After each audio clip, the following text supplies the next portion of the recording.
میں نے امید لگائے رکھی کہ سریش صحت یاب ہو کر مجھے شکورے اور اپنے اس پر اصرار دوست کے متعلق بتا دے گا۔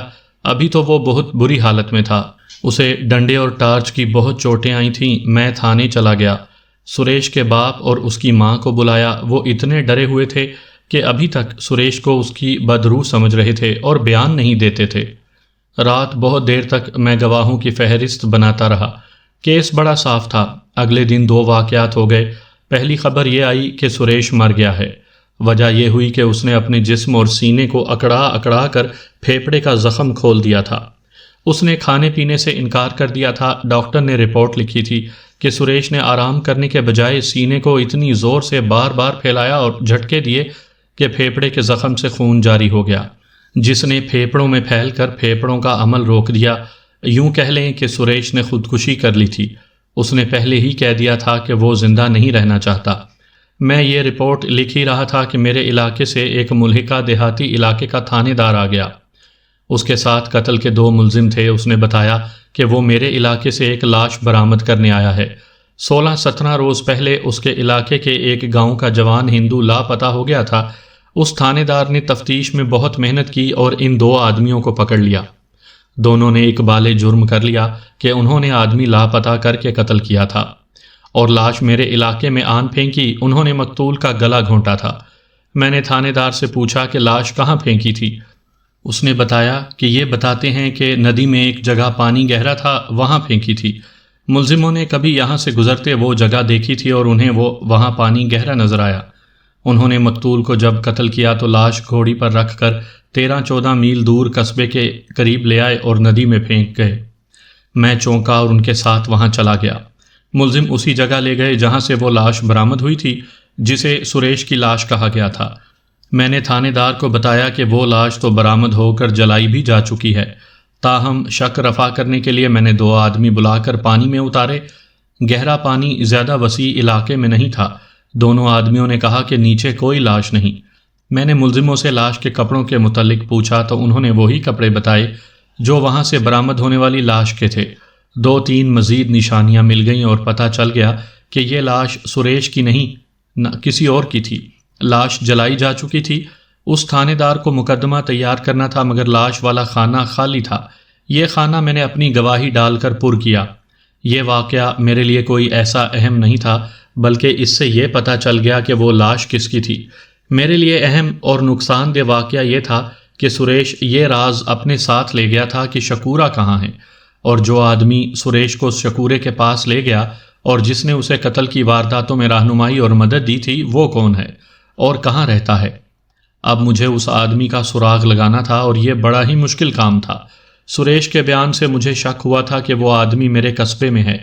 میں نے یہ بھی ذہن میں رکھا کہ اپنی بہن کو قتل کرنے کے لیے جب سریش آیا تھا تو اس نے گھوڑی اس آدمی کے گھر باندھی تھی۔ سامعین کرام، آپ سن رہے ہیں انسپیکٹر احمد یار خان مرحوم کی تفتیشی داستانوں میں سے ایک دلچسپ اور اردو داستان جس کا نام ہے مقتول کی بدروح۔ یہ اس سلسلے کی آخری اور قسط نمبر 5 ہے۔ مجھے امید ہے آپ کو میری یہ کاوش پسند آئی ہوگی۔ آپ نے اگر ابھی تک میرا چینل کہانی گھر سبسکرائب نہیں کیا تو ابھی میرے چینل کو سبسکرائب کر کے بیل نوٹیفیکیشن آن کر لیجئے تاکہ آنے والی ہر نئی کہانی کی اطلاع بر وقت آپ تک پہنچ سکے۔ مجھے اوپر والوں کو بھیجنے کے لیے لمبی چوڑی رپورٹ بھیجنی تھی۔ سریش کی موت کے کاغذات تیار کرنے تھے مگر مجھے 1 منٹ بھی ضائع کیے بغیر سریش کے خفیہ دوست کا سراغ لگانا تھا۔ عبد الرحیم اور اوشا کے قتل کے کیس ختم ہو چکے تھے۔ میں نے رات کو ہی سریش کا مختصر سا نظری بیان ڈاکٹر کی موجودگی میں لے لیا تھا۔ اس نے میری تفتیش ختم کر دی تھی۔ اس کے بعد سریش نے جو بیان دیا تھا وہ نظری بیان کی تفصیلات تھیں جو ڈاکٹر کی موجودگی میں نہیں لی گئی تھیں، لیکن نظری بیان کافی تھا۔ مجھے اب شیاما کو برآمد کرنا تھا۔ یہ کیس درج ہو چکا تھا۔ یہ پتہ چل گیا تھا کہ وہ شکورے کے پاس ہے مگر یہ معلوم نہیں تھا کہ شکورہ کہاں ہے۔ میں نے اپنے ASI اور محرر کو ضروری ہدایات دے کر کہا کہ وہ رپورٹ تیار کریں۔ میں نے 2 کانسٹیبلوں کو سریش کے دوستوں کو تھانے لانے کے لیے بھیج دیا۔ وہ 4 تھے، ان میں ایک اس کا پڑوسی تھا، ایک پہلو میرے سامنے آتا تھا، ذرا غور کریں کہ ڈاکو اور ان کے ساتھی اتنے کچے نہیں ہوتے کہ ایک نوجوان انتقام اور غصے کے جوش میں ان کے پاس جائے اور وہ فوراً اسے اپنا ساتھی بنا لے۔ شکورہ ایسا خطرہ تو مول لے ہی نہیں سکتا تھا۔ وہ 3 تھانوں میں متعدد وارداتوں میں مطلوب تھا اور وہ اشتہاری ملزم تھا۔ سریش کو اس کے آدمی نے فوراً شکورے تک پہنچا دیا۔ اس سے تو یہ ظاہر ہوتا تھا کہ اس آدمی کو سریش پر پہلے ہی بھروسہ تھا۔ اگر بھروسہ تھا تو ان کے تعلقات گہرے ہوں گے۔ سریش کے 4 دوست آ گئے۔ وہ تو میرے بھی دوست بن چکے تھے۔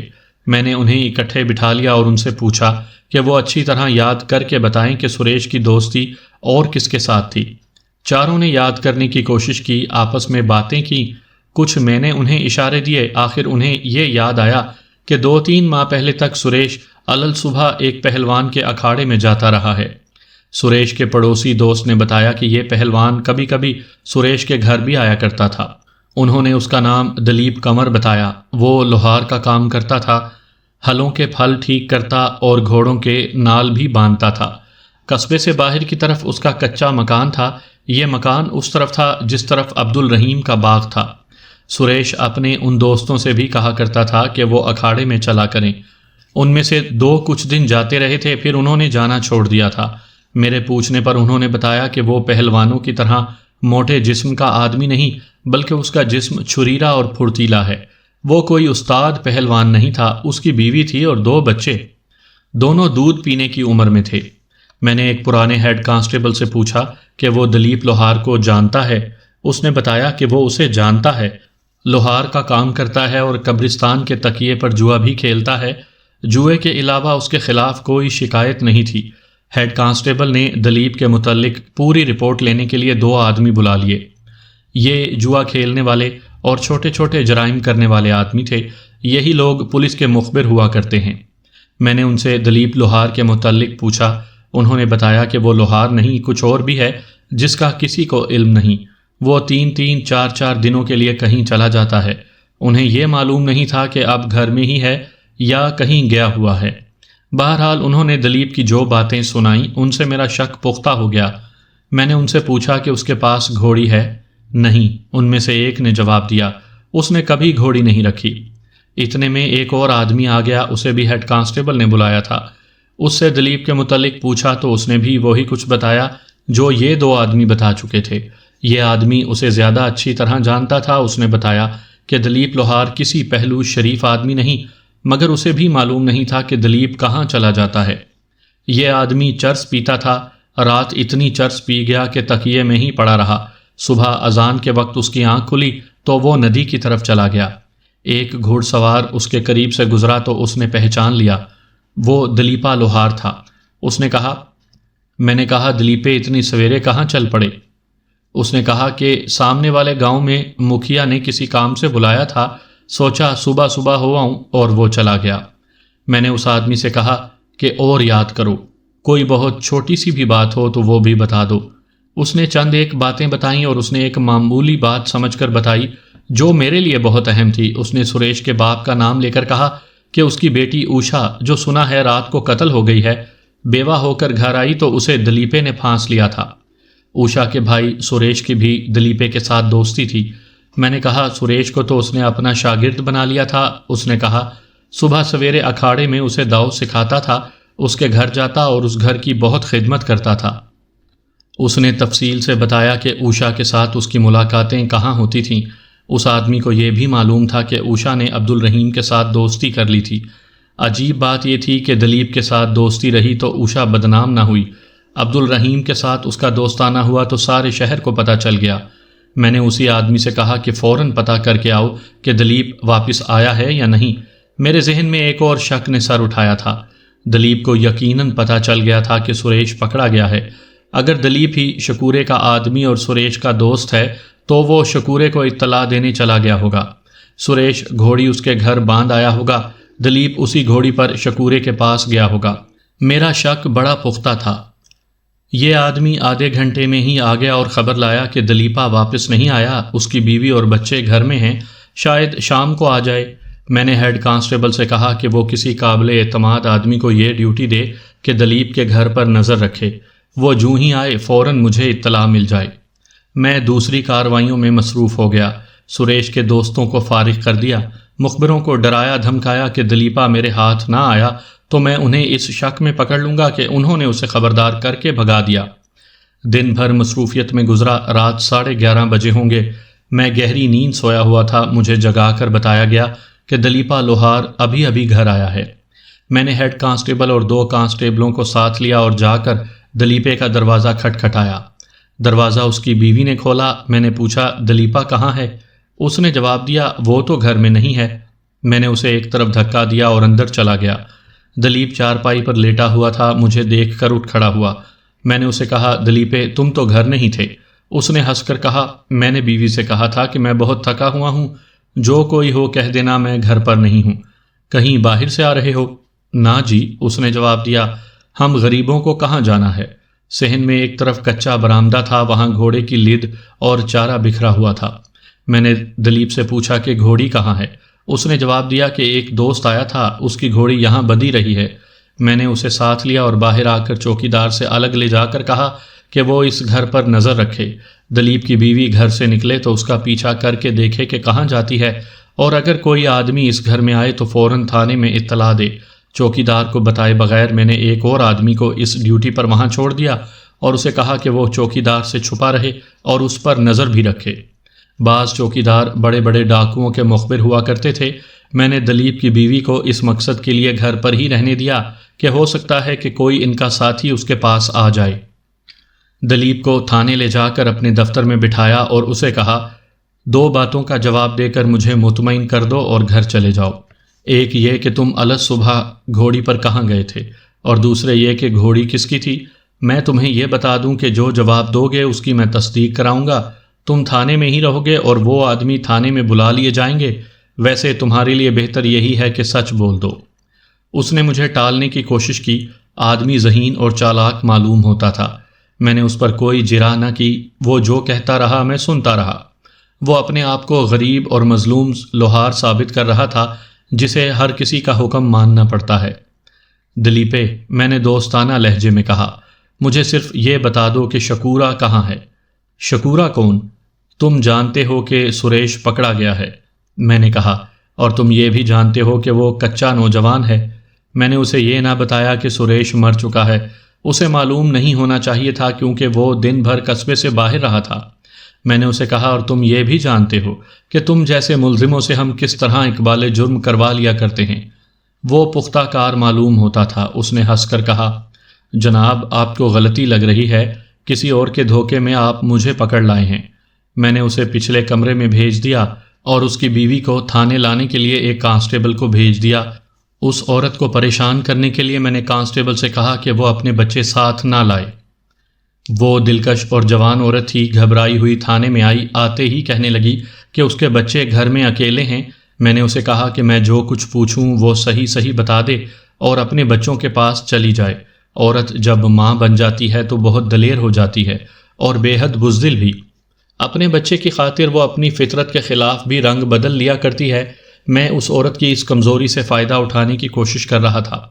اس نے سچ بولنے کا وعدہ کیا تو میں نے اسے کہا کہ جوں ہی مجھے یقین ہو جائے گا کہ وہ سچ بول رہی ہے میں اسے اس کے گھر لے چلوں گا اور باقی باتیں وہاں ہوں گی۔ میں نے اسے یہ بھی کہا کہ اس نے مجھے ٹالنے اور دھوکہ دینے کی کوشش کی تو میں اس کے بچوں کی بھی پرواہ نہیں کروں گا اور اسے حوالات میں بند کر دوں گا۔ جلدی پوچھیں، اس نے روندھی ہوئی آواز میں تیزی سے کہا۔ میرے بچے گھر میں اکیلے ہیں، جو پوچھنا ہے جلدی پوچھیں۔ پوچھنے کے لیے کچھ زیادہ باتیں نہیں، میں نے کہا۔ تمہارے خامن نے سب کچھ بتا دیا ہے۔ پولیس کو گواہیاں بھی اکٹھی کرنی پڑتی ہیں، اس لیے تمہیں بلایا ہے۔ میں نے جھوٹ بولا۔ دلیپ تو شکورے ڈاکو کا دوست ہے، تم بھی کبھی شکورے سے ملی ہو؟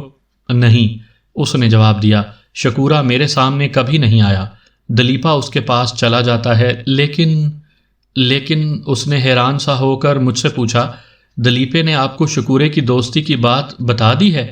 مجھے تو کہا کرتا ہے کہ خواہ جان چلی جائے کسی کو یہ بھید نہ دینا۔ پولیس سے کیا چھپا ہوا ہوتا ہے؟ میں نے کہا، پولیس کو جو خود بھید دے دیتا ہے وہ فائدے میں رہتا ہے۔ پولیس اسے اپنا دوست سمجھتی ہے۔ دلیپا ہمارا اپنا آدمی ہے۔ مجھے کبھی کا معلوم تھا کہ دلیپا شکورے کا دوست ہے۔ اب مجھے دلیپے کی نہیں شکورے کی ضرورت ہے۔ دلیپے نے تو کوئی جرم نہیں کیا، تم دل کھول کر بات کرو اور اپنے بچوں کے پاس جاؤ۔ یہ عورت لگتی تو چالاک تھی، لیکن میری باتوں میں آ گئی۔ میں پوچھتا گیا، وہ بتاتی گئی۔ وہ بار بار کہتی تھی کہ مجھے بچوں کے پاس جانے دو۔ میں نے جب دیکھا کہ وہ سچی باتیں بتا رہی ہے تو میں اس کے ساتھ اس کے گھر کی طرف چل پڑا۔ میری پوچھ گچھ جاری رہی۔ اس کے گھر پہنچے تو وہ اپنے بچوں کو دیکھ کر بہت خوش ہوئی۔ اس خوشی میں وہ اتنی زیادہ باتیں بتا گئی جتنی مجھے توقع نہیں تھی۔ میں آپ کو یہ بھی بتا دوں کہ اس قسم کے کردار اتنی آسانی سے بھید سے پردہ نہیں اٹھایا کرتے۔ ان سے باتیں اگلوانے کا ایک ڈھنگ ہوتا ہے۔ ایک ڈھنگ تو پھینٹی والا 3rd ڈگری ہوتا ہے، اور دوسرا طریقہ یہ ہے جو میں آپ کو سنا رہا ہوں۔ یہ خاصا مشکل فن ہے۔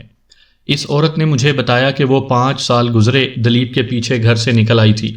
اس کے اب 2 بچے تھے، ایک 8-9 ماہ کا اور دوسرا 2 سال اور 8-9 ماہ کا، لیکن دلیپ نے اس کے ساتھ باقاعدہ شادی نہیں کی تھی۔ وہ جب اس کے پاس آئی تھی اس وقت دلیپ شکورے کے گروہ میں تھا۔ اس عورت نے جو اس وقت 19-20 سال کی تھی اسے شکورے کے گروہ سے ہٹانا شروع کر دیا۔ دلیپ کے پاس پیسہ تھا اور وہ لوہار کا بیٹا تھا۔ اس نے اس قصبے کے ساتھ ہی زمین کا ایک ٹکڑا خریدا اور مکان بنا لیا۔ وہ لوہار کا کام کرتا رہا، لیکن شکورے سے دوستی نہ توڑی بلکہ اس کا مخبر بنا رہا۔ وہ اب بھی شکورے کا مخبر تھا۔ میرے تھانے کے 2-3 کانسٹیبلوں کے ساتھ اس کا گہرا دوستانہ تھا۔ میں نے اسے پوچھا کہ وہ سریش کو جانتی ہے۔ اس نے بتایا کہ وہ اسے بہت اچھی طرح جانتی ہے۔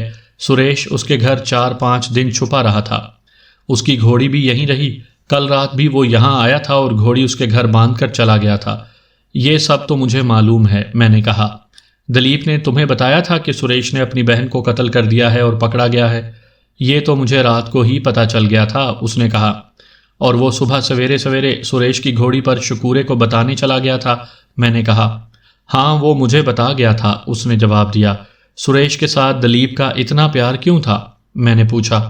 دلیپے نے سریش پر جادو کر رکھا تھا، اس نے جواب دیا۔ دلیپا استاد ہے جی، میرے ساتھ کئی بار بے وفائی کر چکا ہے۔ اس نے سریش کی بہن اوشا کے ساتھ یارانہ گانٹ لیا تھا۔ سریش کو وہ پہلوانی داؤ سکھایا کرتا تھا۔ میں جانتی تھی کہ کیا ہو رہا ہے، لیکن دلیپا بڑی سخت طبیعت کا آدمی ہے۔ میں اس کے خلاف کچھ بھی نہیں کر سکتی۔ میرا کوئی ٹھکانہ نہیں، گھر سے اس کے پیچھے بھاگ آئی تھی۔ میرا کام ہو گیا تھا، دلیپ شکورے کا آدمی تھا۔ تھانے جا کر دلیپ کو اپنے پاس بٹھایا اور اسے کہا کہ وہ دوستوں کی طرح اپنی زبان سے سب کچھ بتا دے۔ میں نے اسے بتا دیا کہ وہ نہیں بتائے گا تو رہا بھی نہیں ہوگا اور میں اسے CIA کے حوالے کر دوں گا۔ اسے جب میری باتوں سے پتہ چلا کہ میں سب کچھ معلوم کر چکا ہوں تو وہ بولنے پر آمادہ ہو گیا۔ میں نے اس سے وعدہ کیا کہ میں اسے وعدہ معاف گواہ بنا دوں گا۔ اس نے وہی باتیں بتائیں جو اس کی بیوی بتا چکی تھی۔ سریش کی بہن کے متعلق اس نے کچھ نہ چھپایا۔ اس نے کہا کہ سریش دلیر اور غیرت مند نوجوان تھا۔ اس نے سریش کو بڑی مشکل سے رام کر کے اس کی بہن کے ساتھ تعلقات قائم کیے تھے۔ وہ سریش کے گھر بھی جایا کرتا تھا۔ اوشا کبھی کبھی اس کے گھر آیا کرتی تھی۔ آہستہ آہستہ دلیپ کو سریش بہت اچھا لگنے لگا اور اس کے ساتھ اس کی دوستی بہت گہری ہو گئی۔ اوشا عبد الرحیم کی ہو گئی تو بھی دلیپ اور سریش کی دوستی پکی رہی۔ سریش کے متعلق میں تفصیل سے بتا چکا ہوں کہ اس کی غیرت اور جذبات کے ساتھ کیا سلوک ہوا۔ اس نے یہ راستہ اختیار کیا کہ دلیپ کو ساری رام کہانی سنا دی۔ دلیپ نے مجھے اقبالی بیان دیتے ہوئے کہا کہ اس نے جب سریش کا یہ ارادہ دیکھا کہ وہ عبد الرحیم کو قتل کرے گا اور پھر اوشا کو بھی قتل کرے گا تو وہ بہت خوش ہوا۔ وہ خود ان دونوں سے انتقام لینا چاہتا تھا۔ اوشا نے اس کے ساتھ تعلقات توڑ کر عبد الرحیم سے دل لگا لیا تو ایک روز دلیپ نے اوشا سے گلہ کیا کہ اس نے اس کے ساتھ بے وفائی کی ہے۔ اوشا نے اسے حقارت سے کہا تھا، ارے جا اپنی شکل تو دیکھ، 2 کوڑی کا لوہار اتنے بڑے چودھری کی برابری کرتا ہے، یہ اوشا نے کہا تھا۔ اس سے 2-4 روز بعد دلیپ عبد الرحیم کے باغ کے قریب سے گزر رہا تھا تو عبد الرحیم نے اسے بلا کر گالیاں دی اور کہا تھا کہ وہ اس راستے سے گزرنے کی جرت نہ کیا کرے جس راستے سے اوشا گزرا کرتی ہے۔ عبد الرحیم کو معلوم نہیں تھا کہ وہ جسے اتنا حقیر سمجھ رہا ہے وہ ایک اشتہاری ڈاکو کا آدمی ہے۔ تاہم دلیپ نے انتقام کی نہیں سوچی تھی۔ اب سریش نے ان دونوں سے انتقام لینے کا ارادہ ظاہر کیا تو اس کے اندر بھی انتقام کا شعلہ بھڑکا۔ اس نے سریش کے ارادوں میں اپنا مزید فائدہ دیکھا۔ سریش اپنے سسر کے گھر اور اپنے گھر بھی ڈاکہ ڈالنا چاہتا تھا۔ دلیپ کو اس میں حصہ ملنے کی توقع تھی۔ شکورا حصہ دینے میں بڑا فیاض تھا۔ دلیپ سریش کی بیوی شیاما کو اچھی طرح جانتا تھا۔ سریش نے جب کہا کہ وہ شیاما کو اغوا کر کے شکورے کے حوالے کر دے گا تو دلیپ کو یہ خوشی ہوئی کہ وہ اتنی خوبصورت لڑکی شکورے کو دلا کر اس کی خوشنودی حاصل کر لے گا۔ وہ شکورے کے پاس چلا گیا اور اسے سب کچھ بتایا اور اس نے سریش کی سفارش کی۔ شکورا مان گیا اور سریش کو ایک روز دلیپ شکورے کے پاس لے گیا۔ اس کے بعد کی کہانی تو میں آپ کو سریش کی زبانی سنا چکا ہوں۔ اب مسئلہ شکورے کو پکڑنے کا تھا۔ دلیپ نے بتایا کہ شکورا اب وہاں نہیں ملے گا کیونکہ دلیپ اسے بتا آیا تھا کہ سریش پکڑا گیا ہے، اور چونکہ وہ نوجوان اور ناتجربہ کار ہے اس لیے خطرہ ہے کہ وہ اقبال جرم کر کے شکورے کی نشاندہی کر دے گا۔ دلیپ کو اپنے متعلق بھی یہی خطرہ تھا، لیکن اس نے ابھی سوچا نہیں تھا کہ وہ کیا کرے، اور وہ پکڑا گیا۔ اس نے ان تمام واقعات کی تصدیق کر دی جو سریش نے اپنے بیان میں سنائے تھے۔ میں نے اسے اپنا فیصلہ سنا دیا کہ میں اسے وعدہ معاف گواہ بنا رہا ہوں۔ اس نے اس گاؤں کا نام بھی بتا دیا جہاں شکورا ٹھہرا ہوا تھا۔ اب شکورا وہاں سے چلا گیا تھا۔ دلیپ کو معلوم نہیں تھا کہ وہ کہاں چلا گیا ہوگا۔ اس نے 3 جگہیں بتائیں۔ شیاما کا باپ یعنی سریش کا سسر اپنی بیٹی کے لیے تڑپ رہا تھا۔ حقیقت یہ ہے کہ مجھے خود افسوس ہو رہا تھا کہ اتنی نازک اور نوجوان لڑکی وحشیوں کے قبضے میں آ گئی ہے۔ اس کا باپ تھانے سے اٹھتا نہیں تھا، رو رو کر کہتا تھا کہ میں اپنی بیٹی کی واپسی کے لیے ساری دولت لٹا دوں گا۔ جب دلیپ نے اقبال جرم کر لیا تو میں نے شیاما کے باپ کو بتایا کہ اس کی بیٹی کا سراغ مل گیا ہے اور اسے دلیپ برآمد کرا سکتا ہے۔ شیاما کے باپ کے کہنے پر میں نے اسے دلیپ سے ملوا دیا۔ اس نے دلیپ سے کہا کہ وہ اس کی بیٹی برآمد کرا دے تو وہ اسے 5000 روپیہ دے گا۔ یہ خاص طور پر پیش نظر رکھیں کہ اس دور کا 5000 روپیہ آج کے کئی لاکھوں روپے کے برابر تھا۔ دلیپ کی تو قسمت جاگ اٹھی تھی۔ ایک طرف وہ وعدہ معاف گواہ بن رہا تھا، دوسری طرف اسے 5000 روپیہ مل رہا تھا۔ اس نے پورے عزم سے شکورے کو پکڑوانے کا وعدہ کیا۔ شکورے کو پکڑنا میرا کام نہیں تھا۔ میں نے بڑی طویل رپورٹ لکھی اور اپنے DSP کو بھیج دی۔ انگریز افسر ڈاکوؤں کو پکڑنے میں ایک لمحہ بھی ضائع نہیں کیا کرتے تھے۔ وہ قتل کی تفتیش اور سراغ رسانی کو اتنی اہمیت نہیں دیتے تھے جتنی ڈکیتی، نقب زنی اور چوری کی تفتیش کو دیتے تھے۔ ترقی دیتے وقت وہ خاص طور پر دیکھتے تھے کہ اس نے ڈکیتی وغیرہ کی کتنی وارداتوں کی کامیاب تفتیش کی ہے۔ میری رپورٹ پہنچتے ہی انگریز DSP کنگسٹن میرے تھانے میں آ گیا اور اس نے مجھے اور دلیپ کو سامنے بٹھا لیا۔ مجھے اس نے دل کھول کر داد دی۔ وہ اردو تو بولتا ہی تھا، اس علاقے کی دیہاتی زبان بھی بول اور سمجھ سکتا تھا۔ اس نے پورا 1 دن میرے تھانے میں صرف کر کے کیس CIA کے لیے تیار کیا۔ وہ چلا گیا اور تیسرے روز پھر واپس آ گیا۔ اس کے ساتھ ایک انگریز پولیس انسپکٹر تھا، 2 انسپکٹر ہندوستانی مسلمان تھے اور 10 کانسٹیبل بھی ساتھ تھے جن کا تعلق ڈکیتی اسکواڈ کے ساتھ تھا۔ 6 کانسٹیبل میرے تھانے کے چنے گئے۔ DSP اور انگریز انسپکٹر نے ایک سکیم تیار کی تھی جو یوں تھی کہ وہ ایک پرائیویٹ لاری یعنی بس پر آئے تھے۔ دلیپ کو ان 3 جگہوں پر جانا تھا جہاں شکورا گیا تھا۔ وہ ان 3 میں سے کسی ایک جگہ پر تھا۔ دلیپ نے اسے یہ بتانا تھا کہ بمبئی کا ایک پارسی تاجر اپنی لاری پر بمبئی سے آیا ہے۔ وہ بڑے بڑے شہروں میں مال بیچ بھی رہا ہے، خرید بھی رہا ہے۔ اس کے پاس لاکھوں روپیہ ہے اور سونا بھی ہے۔ دلیپ نے شکورے کو اطلاع دے کر واپس آنا تھا تاکہ وہ میرے قصبے سے لاری کی روانگی کا سراغ لگا کر شکورے کو بتائے۔ اس لاری میں DSP کنگسٹن، انگریز انسپکٹر، دونوں مسلمان انسپکٹروں اور 16 کانسٹیبلوں کو پرائیویٹ کپڑوں میں جانا تھا، لیکن انہیں سیٹوں پر نہیں، فرش پر اس طرح بیٹھنا تھا کہ باہر سے نظر نہ آ سکیں۔ دلیپ کو شکورے کے ساتھ ہونا اور لاری پر حملے کے لیے گھات لگانی تھی۔ اس طرح شکورے کو زندہ یا مردہ پکڑنا آسان سمجھا گیا تھا۔ اکثر یوں ہوتا تھا کہ جس گاؤں میں کسی ڈاکو کی موجودگی کی اطلاع ملتی تھی اس گاؤں کا بڑی خاموشی سے محاصرہ کر لیا جاتا تھا۔ مقابلہ ہوتا تھا۔ ڈاکو عموماً ایمونیشن ختم ہو جانے کی وجہ سے پکڑے جاتے یا مارے جاتے تھے اور بعض نکل بھی جایا کرتے تھے۔ شکورے کے طور طریقوں اور چالوں سے DSP کنگسٹن اچھی طرح واقف تھا۔ وہ کہتا تھا کہ اس کا مخبری کا نظام بڑا اچھا ہے، وہ محاصرے میں آنے سے پہلے ہی نکل جاتا ہے، اس لیے اسے مال سے بھری ہوئی لاری کا دھوکہ دیا جا رہا تھا۔ آپ نے سلطانہ ڈاکو کی انگریزی فلم دا لانگ ڈیول دیکھی ہوگی۔ اس میں سلطان کو ایک مال گاڑی کا دھوکہ دیا گیا تھا۔ اسے اطلاع دی گئی تھی کہ ایک مال گاڑی آ رہی ہے جس میں قیمتی مال ہے، لیکن مال کی جگہ ترپالوں کے نیچے فوج اور پولیس کے سپاہی چھپے ہوئے تھے، اور ایک مشین گن بھی تھی۔ یہ بالکل سچا واقعہ تھا۔ کنگسٹن نے شکورے کو قیمتی مال کی لاری کا دھوکہ دینے کی اسکیم بنائی اور دلیپ کو ایک گھوڑی دے کر بھیج دیا گیا۔ توقع تھی کہ دلیپ اگلی شام نہیں تو اس سے اگلی شام واپس آ جائے گا اور یہ اطلاع لائے گا کہ وہ شکورے کو دھوکہ دے آیا ہے اور شکورہ لاری کو لوٹنے کے لیے راستے میں گھات میں ہوگا، مگر دلیپ تیسرے دن بھی واپس نہ آیا۔ میرا تھانہ قلعہ نما تھا، دیواریں زیادہ اونچی نہیں تھیں۔ رات کے 10 بج رہے تھے۔ ڈی ایس پی ڈاک بنگلے میں تھا۔ میں اور دونوں ہندوستانی انسپیکٹر تھانے کے صحن میں بیٹھے ہوئے تھے۔ کسی چیز کے گرنے کی آواز آئی۔ یہ ایک بنڈل تھا جو کسی نے پچھواڑے کی دیوار کے اوپر سے پھینکا تھا۔ ادھر ایک گھوڑے کے سر پٹ دوڑنے کی آواز سنائی دی جو بہت دور نکل گئی۔ ایک کانسٹیبل نے بنڈل اٹھا کر ہمیں دیا۔ کھول کر دیکھا، اس میں دلیپ کا سر تھا۔ گردن شہ رگ کے نیچے سے کاٹ کر جسم سے کھوپڑی الگ کی گئی تھی۔ اس کی آنکھیں بند تھیں، منہ بند تھا اور چہرہ دھلا دھلایا تھا۔ ہم تینوں انسپیکٹر یہ سر اٹھاتے ہوئے ڈاک بنگلے میں گئے اور سر ڈی ایس پی کے آگے رکھ دیا۔ ڈی ایس پی بہت دیر اسے دیکھتا رہا، پھر اس نے انگریز انسپیکٹر سے کہا کہ میں سوچ بھی نہیں سکتا تھا کہ یہ ڈاکو اس قدر ہوشیار اور چوکس ہے۔ یہ تو کبھی بھی نہ پتہ چل سکا کہ شکورے کو دلیپ پر کس طرح شک ہو گیا تھا کہ وہ اسے دھوکہ دے رہا ہے۔ شکورے نے انگریز ڈی ایس پی اور اس کی پارٹی کو دلیپ کے سر کی صورت میں بڑا دلیرانہ جواب دیا تھا۔ ڈی ایس پی کنگسٹن اپنی پارٹی کے ساتھ واپس چلا گیا۔ پولیس نے اس گاؤں پر اجتماعی جرمانہ کیا جہاں اس وقت شکورہ ٹھہرا ہوا تھا۔ جب سریش اس کے پاس گیا تھا، 2 اور گاؤں پر اجتماعی جرمانے ہوئے۔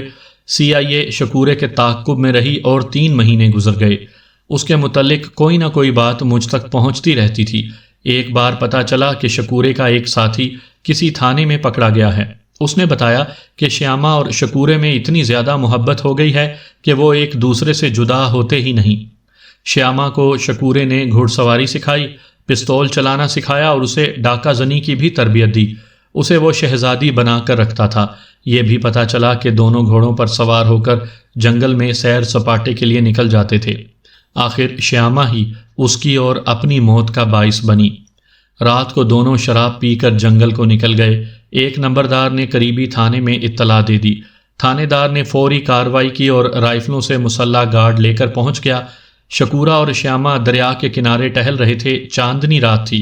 تھانے دار نے اپنی پارٹی کو پھیلا دیا اور دونوں کو گرفتاری کے لیے للکارا۔